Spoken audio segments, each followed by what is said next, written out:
Estás escuchando Tras la Noticia con Cari Roque. Qué bueno que están de regreso en nuestro programa Tras la Noticia, donde le doy como todos los viernes, y como bien bautizar a Tony Simón, viernes de Chilling. Buenas tardes, profe, ¿cómo está usted? Un placer, como todos los viernes, estar compartiendo en esta trinchera de la libertad que es un honor y un orgullo para mí que hayan bautizado este pequeñito espacio, esta tribuna tan grande para este servidor. Así que con mucho gusto, querida Cari. Bien, hay una bandeja repleta de informaciones que tocan diversos temas, pero no podemos olvidar que un día como hoy pues se conmemora un aniversario más de que fuera atrapado en Bolivia Ernesto Guevara de la Serna, más conocido como el Che Guevara, el hombre que, siendo extranjero, llegó a la cabaña y se convirtió en el más cruel, sanguinario y déspota de todos los asesinos por muchos años, y será inolvidable su presencia, la falta de respeto al hombre cubano, a la mujer cubana, el irrespeto a la familia, el respeto al mundo, cuando se paró en Naciones Unidas y con esa prepotencia dijo que fusilamos y seguiremos fusilando. Y ahí fue donde yo comprendí que a las naciones del mundo en ese momento les importaba muy poco la vida de los cubanos. Sus últimas palabras fueron: no me maten, yo soy el Che, valgo más vivo que muerto. Pero Saturno siempre se traga a sus hijos. Fue llevado a una emboscada política Ernesto Guevara cuando fue enviado a Chile. Sin duda, mi querida Cari, y te voy a decir por qué. En uno de las tantas movilizaciones con ese delirio de persecución del enemigo y de la confrontación, ¿no?, contra Estados Unidos, recuerdo que Fidel Castro paralizó completamente la economía y, como si no hubiera otro lugar que el malecón de La Habana, instaló antiaéreas en todo el malecón, y Guevara estaba de viaje no sé por dónde, en uno de sus tantos viajes que él daba. Creo que cuando aquello era el director del Banco Nacional de Cuba, que por cierto, en otro respeto, firmaba los billetes con el Che, ni tan siquiera un nombre. Y regresó y fue un encontronazo que hubo en televisión muy fuerte, porque le reclamó públicamente a Castro que paralizar la economía de un país, creo que era ministro de Economía, entre otras cosas, fue ministro de todo, pero su ministerio mayor fue el ejecutor, el asesino. Reclamó públicamente que paralizar una economía e instalar antiaéreas y equipos bélicos en el malecón era una locura. Por eso te digo y te hago este antecedente, porque tuvieron varios encontronazos y Fidel Castro lo único que no perdona es a quien no le da la razón. Adelante ahora tú. es una ocasión para cualquier persona que cree en Dios, que cree en la libertad y cree en sociedades abiertas, de celebrar el ajusticiamiento de un genocida. Yo creo que es muy fácil de entender ese sentimiento en el caso de Ernesto Guevara, primero porque era uno de los mayores responsables de asesinatos de cubanos desde la Sierra Maestra, y a través de toda su peregrinaje asesino por el mundo, dejó rastros de sangre, de asesinato, porque realmente era un creyente convencido en el mal. En otras palabras, apoyaba firmemente la lucha de clases con el entendimiento de que había que exterminar una parte de la humanidad para imponer una doctrina asesina. Entonces, esa caracterización que por él propio y la referencia que tú haces a ese pronunciamiento de él en las Naciones Unidas en el año 64, o sea, es una autoconfesión de que no hiciera falta que lo hubiera dicho. O sea, hay que entender eso porque la evidencia sobra de su papel en el exterminio de tantas personas. Pero en cuanto a las diferencias con el dictador Fidel Castro, sin duda eran personales que se remontaban incluso desde la Sierra Maestra, cuando por un lado Fidel Castro insistía en preservar la gran mentira de que él era comunista y de que la Unión Soviética estaba proporcionando ayuda logística. Entonces pues él estaba empeñado en preservar esa mentira. En cambio, Ernesto Guevara pues era mucho más proclive a demostrar su fanatismo por el marxismo, leninismo. Una vez llegado al poder, pues hizo pronunciamientos de el precio que el pueblo cubano iba a tener que pagar en términos del estándar de vida, cosa que también a Fidel Castro le molestó porque todavía estaba en esa fase de comunizar a Cuba y quería mantener cierto disfraz de que él no era comunista. Y posteriormente, Ernesto Guevara abrazó mucho más la tendencia maoísta de China comunista, y ya para estas alturas Fidel Castro entendía de que se tenía que apegar más a la Unión Soviética para la supervivencia.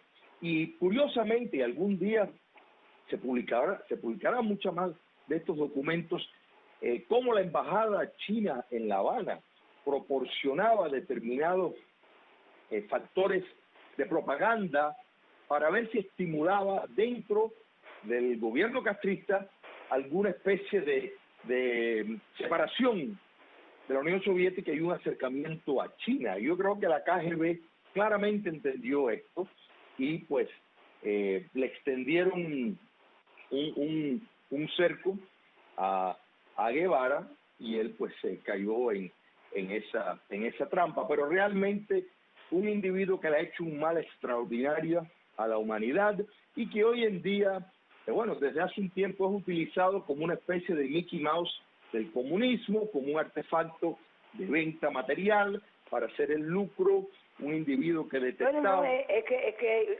hay una contradicción cuando él dijo yo algo más vivo que muerto. Yo creo que a través de generaciones que han tenido bajo el propio aparato propagandístico cubano una imagen idílica de extranjero asesino de cubano, pues desde camisetas hasta cigarrillos, marcas de ron, o sea que ha sido más útil muerto, porque lo han comercializado y lo han convertido pues sencillamente en un producto para la venta. Pero bueno, ya dejemos el tema de el despreciable Ernesto Guevara de la Serna para hablar de cosas más interesantes, Julio. Me has hecho reír con eso que dices porque es muy cierto. Y todo esto, para ya cerrar, fue facilitado por una foto famosa que, como una especie de Mona Lisa, facilitó esa venta. Ya de acuerdo. Exacto. Tal vez sin esa foto no se hubiera proyectado, pero fue una foto que pegó y entonces pues se ha convertido como una especie de clásico de las personas que o no entienden o se plegan al juego de un genocida. Bien, tenemos bandeja repleta porque se aproximan elecciones. Nicaragua, Venezuela, Pedro Castillo ha renovado completamente su gabinete, hay un nuevo gabinete, tele no estaba viéndose a la buena. Dame tu criterio de todo lo que está pasando en América Latina, una América que estaba Cristina Fernández de Kirchner, en fin, y qué ha pasado luego, Julio, de la reunión de México. Hemos visto muy poco, no se sabe nada. Apenas ahora se reanuda el lunes el diálogo en Venezuela con los actores que van a ir a elecciones con Nicolás Maduro. Primero, y siempre recalcar y recordar que estos sistemas que contienen votaciones, porque la realidad es que no son elecciones en el sentido de un modelo competitivo, democrático, sino son votaciones. Esto es parte del diseño del modelo dictatorial que sale del Foro de Sao Paulo, o sea que iban a tener votaciones y que iban a fingir ser demócratas, cuando en realidad pues de demócratas no tenían absolutamente nada. Y eso es lo que vemos en Venezuela, lo que vemos en Nicaragua, y en mi apreciación personal como politólogo, te digo que es una pérdida de tiempo que nadie, ninguna facción de la oposición o ni siquiera disidencia le preste el juego a un partido dictadura, sistema controlado primero por una potencia extranjera, en este caso Cuba comunista, pero donde las reglas ya de antemano están contaminadas. Entonces eso es simplemente prestarle una legitimidad que no tienen, pero extendérsela por medio de la participación en ese tipo de conversaciones, de presencia, de diálogo, pero son monólogos, porque no son diálogos que realmente son irrelevantes por parte de cualquiera que presente una postura contestataria, de modo de que eso no tiene ningún sentido. Lo que vimos en México fue precisamente que, de todo hay que aclarar, en México no le salió como el castrocomunismo hubiera querido, ni López Obrador.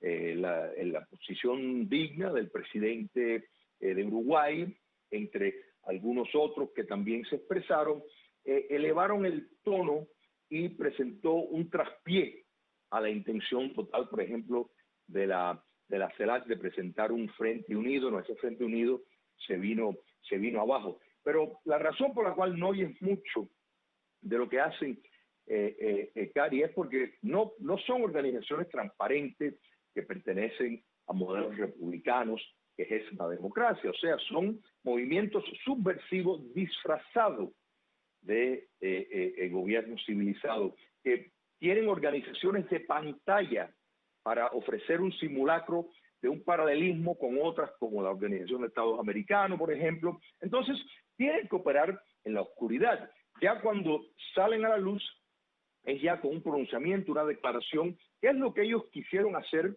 en México, pero les salió nada menos con el himno de Patria y Vida por un presidente de un país democrático, que cuando el dictador cubano le dice que hay X personas que están en contra de él le aclara que el sistema en Uruguay es libre y permite la libre expresión, y eso hay que aplaudirlo, no como en Cuba, que la expresión de libre expresión pues te cuesta cárcel, golpes y muchas otras cosas más. Entonces, esto es parte de la lucha de ellos. Por eso es muy triste cuando vemos personas, partidos, movimientos y organismos internacionales que le prestan legitimidad a lo que es una campaña para promover la subversión marxista-leninista en este continente. Y lo estamos viendo en Perú. No solo que el señor Castillo está renovando todas las estructuras de su gabinete y su gobierno. Él busca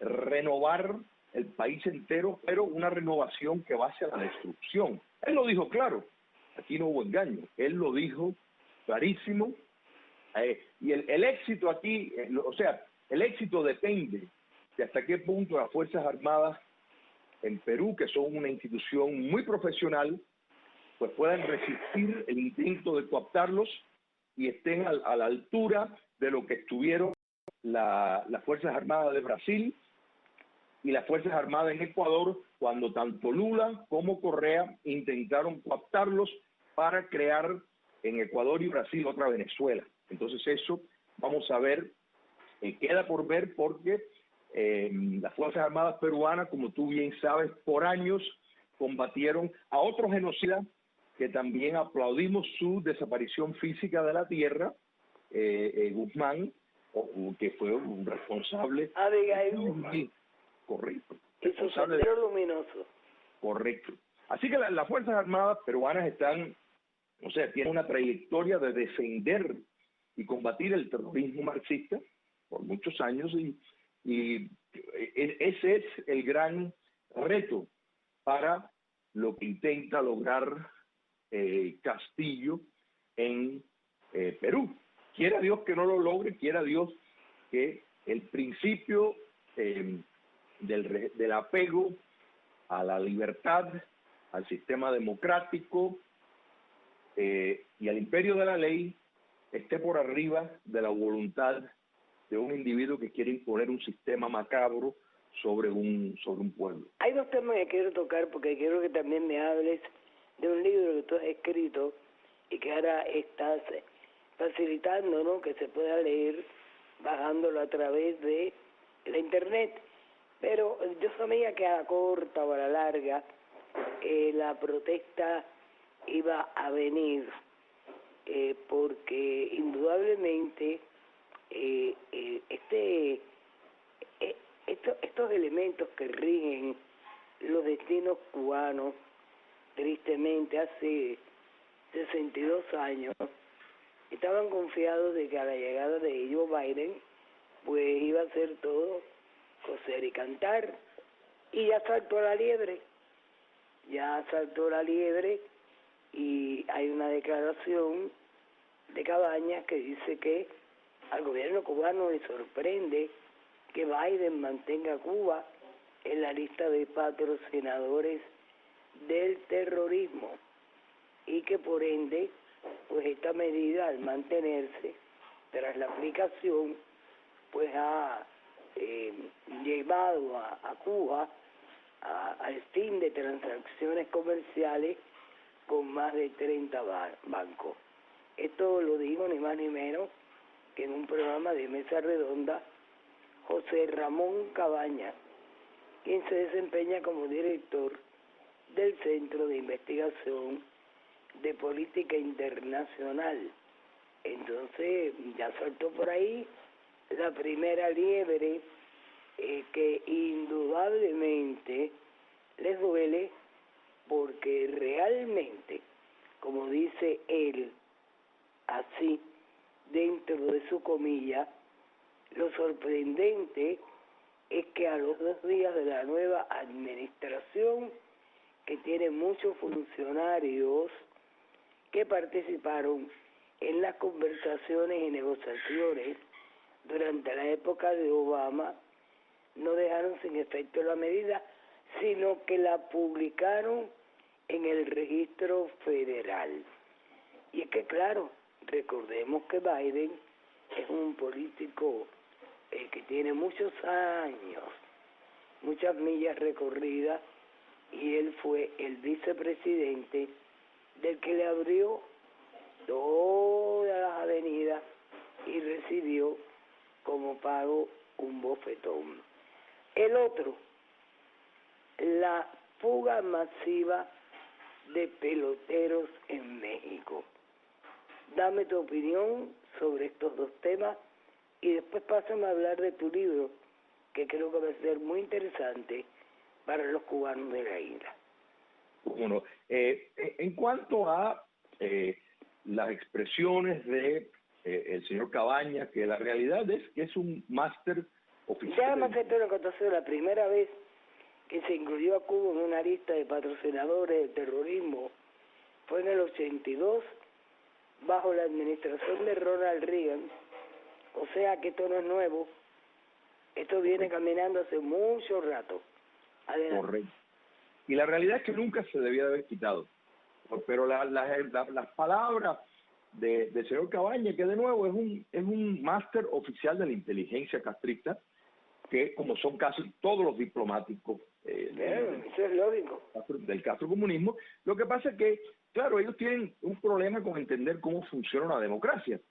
O sea, que el señor Biden y algunos en su administración, aunque quisieran hacer todo, hay otros factores que tomar en cuenta, y eso es ganar elecciones, eso es cuál es el pulso popular, y ellos entienden muy bien que hay estados clave, que hay una posición muy determinante de favorecer sanciones a la dictadura castrocomunista, y que ven claro a Cuba bajo los Castro como un régimen terrorista. Entonces, hay una realidad. Entonces, por mucho que quisiera, un gobierno tiene que respetar, si quiere permanecer en el gobierno, la voluntad popular. En cuanto a los peloteros, Cari, nadie quiere estar en Cuba comunista viviendo excepto ese pequeño núcleo que se beneficia del poder. No quieren estar viviendo bajo el comunismo, para estar claro. Sí quieren estar viviendo en libertad, y eso quedó demostrado el 11 de julio. El hecho, esta estampida que prácticamente ahorita se queda sin pelotero. Ahorita ya no se va a quedar nadie, ni los entrenadores, se van a quedar totalmente sin equipo. Si tú tienes la seguridad que si esto ocurriera, si el equipo de pelota de Cuba comunista hiciera más viajes, el deporte dejaría de existir, porque no habría personas para jugar, y lo que habría una larga lista de personas que van a practicar la pelota para poder estar en el equipo, para poder salir del país. Así que eso es un vehículo de salida. Y te agradezco la mención del libro Democratización en Cuba, que debido a todos los acontecimientos a partir del 11 de julio, lo hemos hecho factible para que lo puedan descargar nuestros hermanos en Cuba gratuitamente. Lo que tienen que ir es a Patria de Martí. Ahí está una imagen bien grande, lo presionar, les explica el procedimiento, y está comprimido para que lo puedan bajar con facilidad. Es un libro corto, pero realmente es una lección cívica, determinados conceptos, que es fundamental para estos momentos de una concienciación patriótica y cívica, es necesaria para los tiempos que se están viviendo en Cuba ahora. Así que los invito a todos los que puedan a ir a Patria de Martí, y ahí van a ver descargar gratis Democratización en Cuba. Siguen las instrucciones y lo pueden bajar y leer en vuestros dispositivos cuando quieran. Muchísimas gracias, Julio, como siempre, por estar todos los viernes, que son los viernes de Chilling, y desde luego contigo, pues me despido en el día de hoy, viernes, octubre 8, y desde luego pues los dejo ahora en la sintonía del boletín de noticias, y más adelante las noticias como son. Que tengan todos muy buenas tardes y hasta el próximo martes.